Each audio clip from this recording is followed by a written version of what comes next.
کہ اسلام آباد میں ایران امریکہ مذاکرات کا دوسرا دور۔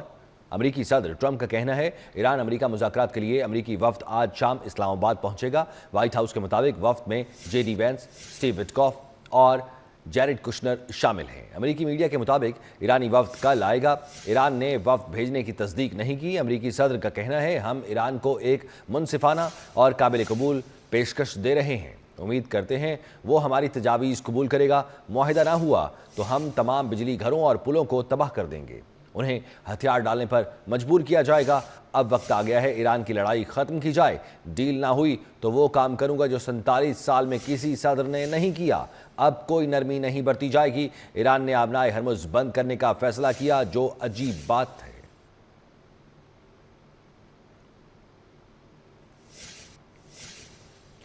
ایک مرتبہ پھر سے آپ کو بتائیں کہ اسلام آباد میں ایران امریکہ مذاکرات کا دوسرا دور۔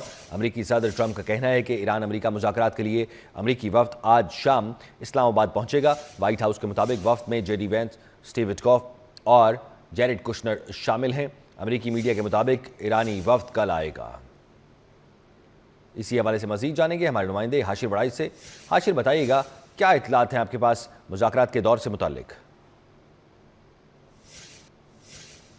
جی بالکل، ایران اور امریکہ کے درمیان جو ہے وہ مذاکرات کے دوسرے دور کا یہ معاملہ ہے۔ اس حوالے سے جو ہے وہ وائٹ ہاؤس کی جانب سے یہ تصدیق کی گئی ہے۔ اس کے ساتھ ساتھ گزشتہ روز جو ہے وہ ڈونلڈ ٹرمپ کی جانب سے بھی یہ کہا گیا کہ امریکن جو وفد ہے وہ آج شام تک جو ہے وہ پاکستان پہنچ جائے گا، اور 3 رکنی امریکن وفد ہے جو کہ پہلے دور کے اندر بھی شامل تھا، وہ آج جو ہے وہ امکانات ہیں کہ وہ پہنچے گا۔ جبکہ دوسری جانب جو امریکن میڈیا ہے اس کی جانب سے یہ بھی بتایا جا رہا ہے کہ جو ایرانی وفد ہے وہ بھی کل پہنچے گا، لیکن ایران کی جانب سے تاحال جو ہے وہ وفد کے حوالے سے کوئی اپنی جو تصدیق ہے وہ نہیں کی گئی۔ جبکہ دوسری جانب شہر اقتدار کے اندر جو ہے وہ تمام تر صورتحال کو مد نظر رکھتے ہوئے جو ہے وہ تیاریاں شروع کر دی گئی ہیں، اور اس حوالے سے سیکورٹی کے ساتھ انتظامات جو ہیں وہ کل سے ہی شہر اقتدار کے اندر جو ہے وہ کر دیے گئے ہیں۔ اس کے ساتھ ساتھ جو ہے وہ ریڈ زون کو مکمل طور پر سیل کر دیا گیا، اور شہر اقتدار کو آنے والے جو مختلف راستے ہیں وہاں پر بھی جو شہریوں کو جو ہے وہ سخت سیکورٹی کے بعد یا سخت تلاشی کے بعد جو ہے وہ شہر اقتدار کے اندر داخلے کی اجازت دی جا رہی ہے۔ جبکہ اس کے ساتھ ساتھ شہر اقتدار کے داخلے کے مختلف جو راستے ہیں وہ بھی جو ہے وہ مکمل طور پر بند کر دیے گئے ہیں۔ اس حوالے سے ٹریفک پولیس اور اسلام آباد پولیس کی جانب سے باقاعدہ طور پر جو ڈائیورشن پلان تھا شہر اقتدار کے میں انٹری کے حوالے سے وہ بھی جو ہے وہ جاری کر دیا گیا، اور اس کے ساتھ ساتھ شہریوں کو یہ کہا گیا ہے کہ وہ اس دوران جو ہے وہ تمام تر سیکورٹی اداروں کے ساتھ جو ہے وہ تعاون کرے۔ جبکہ دوسری جانب اس حوالے سے رات کے جو ہے وہ ڈپٹی کمشنر اسلام آباد جو ہیں ان کی جانب سے بھی جو ہے باقاعدہ طور پر نوٹیفیکیشن جاری کیا گیا ہے کہ حالیہ دنوں کے اندر جو ہے شہر اقتدار کے مختلف جو سیاحتی مقامات ہیں جن کے اگر خاص طور پر مختلف جو ٹریلز ہیں ان کی اگر بات کی جائے تو ہائیکنگ ٹریل بھی جو ہے وہ فردر آرڈر تک جو ہے وہ مکمل طور پر بند رہیں گی، اور اس کے ساتھ ساتھ پبلک ٹرانسپورٹ جو ہے وہ بھی شہر اقتدار کے اندر جو ہے وہ بند کر دی گئی ہے، اور اس کے ساتھ ساتھ پنڈی کے اندر بھی جو پبلک ٹرانسپورٹ ہے وہ مکمل طور پر بند کر دی گئی ہے۔ اور شہر اقتدار کے اندر جو ڈائیورشن پلان ہے اس کے مطابق جو ہے وہ مری یا بارہ کعو سے آنے والے جو لوگ ہیں وہ براستہ بنی گالا جو ہے وہ راولپنڈی جا سکتے ہیں، اور اسی طرح جو ہے وہ یہ بتایا گیا ہے کہ ایکسپریس روڈ جو ہائی وے ہے وہ مکمل طور پر جو وہ بند رہے گی، اور مختلف اوقات کے اندر جو سری نگر ہائی وے ہے اس کو بھی بند کیا جا سکتا ہے۔ جبکہ دوسری جانب جو ہے وہ فیض آباد سے اسلام آباد جو مری جانے والے یا مختلف دیگر راستوں پر جانے والے جو لوگ ہیں ان کو بھی یہ ہدایت کی گئی ہے کہ وہ براستہ جو پارک روڈ ہے اس کو زیادہ سے زیادہ استعمال کریں۔ جبکہ اس کے ساتھ جو ہے وہ روٹس کے دوران جو ہے مختلف جو روڈز ہیں ان کو ٹریفک کے لیے جو ہے وہ کسی بھی وقت جو ہے وہ بند کر دیا جا سکتا ہے، اور انتظامیہ کی جانب سے جو جاری کردہ نوٹیفیکیشن ہے اس میں بھی باقاعدہ طور پر یہ آگاہ کیا گیا ہے۔ جبکہ ریڈ زون کے اندر جو مختلف سرکاری دفاتر ہیں وہ بھی آج جو ہے مکمل طور پر بند کیے گئے ہیں، اور یہاں پر جو ملازمین ہیں ان کو یہ ہدایت کی ہے کہ وہ گھر بیٹھ کر جو وہ آن لائن اپنے جو کام ہے وہ جاری رکھیں، اور اس حوالے سے تمام تر تیاریاں جو ہیں شہر اقتدار کے اندر مکمل کر لی گئی ہیں۔ اب صرف انتظار ہے کہ کب جو ہے وہ امریکن وفد اور ایرانی وفد جو ہے وہ شہر اقتدار کے اندر پہنچیں گے، اور ایک بار پھر سے مذاکرات کا جو دوسرا دور ہے وہ شروع ہوگا۔ جی ٹھیک ہے حاشر، بہت شکریہ، آپ نے ہمیں تفصیلاً اپڈیٹ کیا ہے۔ اپنے ناظرین کو بتا رہے ہیں کہ امریکہ ایران جنگ بندی سے 2 روز قبل مکمل قیام امن کے جتن جاری ہیں۔ اسی حوالے سے ہم بات کریں گے، ہمارے ساتھ موجود ہیں جوہر سلیم صاحب، سابق سیکریٹری خارجہ ہیں۔ سر بہت شکریہ آپ کے وقت کے لیے۔ سر، دوسرا دور ہونے جا رہا ہے پاکستان میں، اسلام آباد میں سیکیورٹی انتظامات بھی مکمل ہیں، اور اس دور کو کس حد تک آپ سمجھتے ہیں کہ یہ فائنل راؤنڈ ہو سکتا ہے، یا مزید ادوار بھی آپ دیکھ رہے ہیں؟ جی انشاءاللہ امید کرتے ہیں کہ یہ راؤنڈ جو ہے وقت پہ شروع ہو، اور اس میں دونوں طرف سے جو ہے نا ہائی لیول ڈیلیگیشن جو ہیں، ابھی تک بھی دیکھیں دونوں جو فریق ہیں ان کے درمیان مسائل ابھی بھی چل رہے ہیں۔ ابھی جو ہے ان کی ایک شپ امپاؤنڈ کی ہے امریکہ نے ایران کی ایک کارگو شپ، تو اس کے بعد ابھی تک ایرانین سائڈ جو ہے وہ کنفرمیشن نہیں دے رہی، لیکن یہ چیزیں چلتی رہتی ہیں۔ ایران کی امریکہ کی سائڈ سے تو اناؤنس ہو گیا ہے، تو ہماری امید یہ ہے انشاءاللہ کہ ایرانی جو ہے ایرانین سائڈ بھی جو ہے وہ بھی اگری کریں گے اور اپنا ڈیلیگیشن بھجوائیں گے، اور مذاکرات انشاءاللہ شروع ہوں گے۔ تو اس میں ابھی بھی دیکھیں کچھ کرٹیکل ایشوز ہیں جو بہت ہی